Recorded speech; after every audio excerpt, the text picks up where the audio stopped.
जैसे भगवान से विनती किए, भगवान उनको घर भेजे राज्य के लिए। इनके पिता ने इनको गद्दी पे अभिषिक्त करके जंगल में चले गए। ध्रुव जी महाराज का विवाह हुआ है। इनके पुत्र हैं उत्कल, समय आया है। ध्रुव जी महाराज के पास एक देवी आई। जैसे वो देवी आई ना तो ध्रुव जी महाराज बोले, भैया आपका नाम क्या है?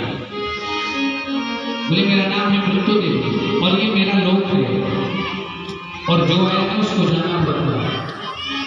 तो ध्रुव जी महाराज ने एक काम करो, अपने सर को नीचे करो जैसे एक भक्तों देवी ने अपने सर को नीचे किया, ध्रुव जी महाराज उनके सर के पैर को रखे और सीधे ऊपर चले गए। यानी ध्रुव जी महाराज ने मृत्यु पे विजय प्राप्त की। सदगुरुदेव भगवान कहते हैं, परीक्षित जी, अगर व्यक्ति के जीवन में अगर कोई बता दे कि तुम्हारी कुंडली में अल्प योग है, अल्पायु हो, तो इसी ध्रुव चरित्र के प्रसंग को आदमी पढ़ने चालू कर दे।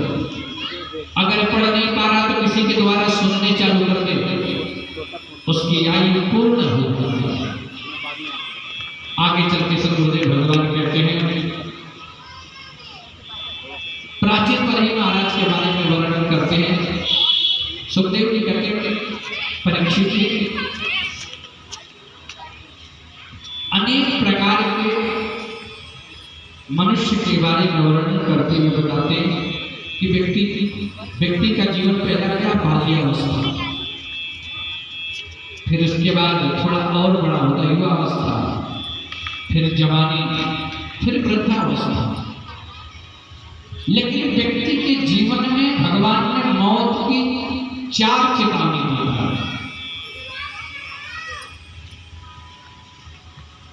मौत की जब पहली घंटी आती है ना, तो व्यक्ति के बाल सफेद हो जाते हैं।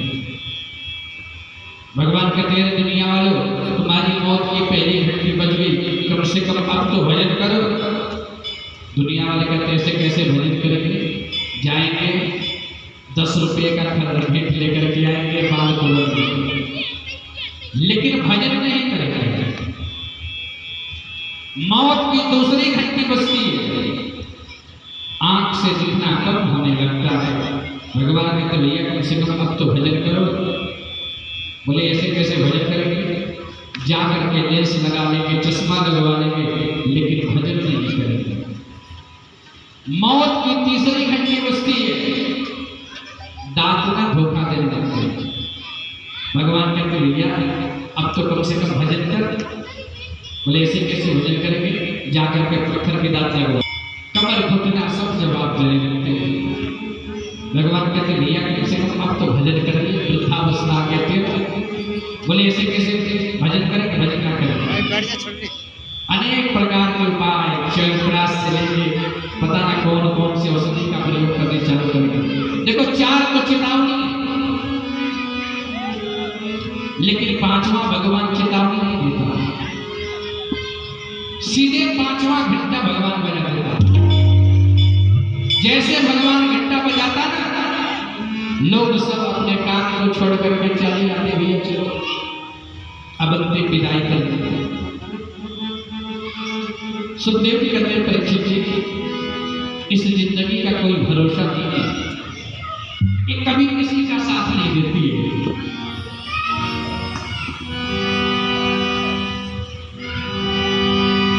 क्या भरोसा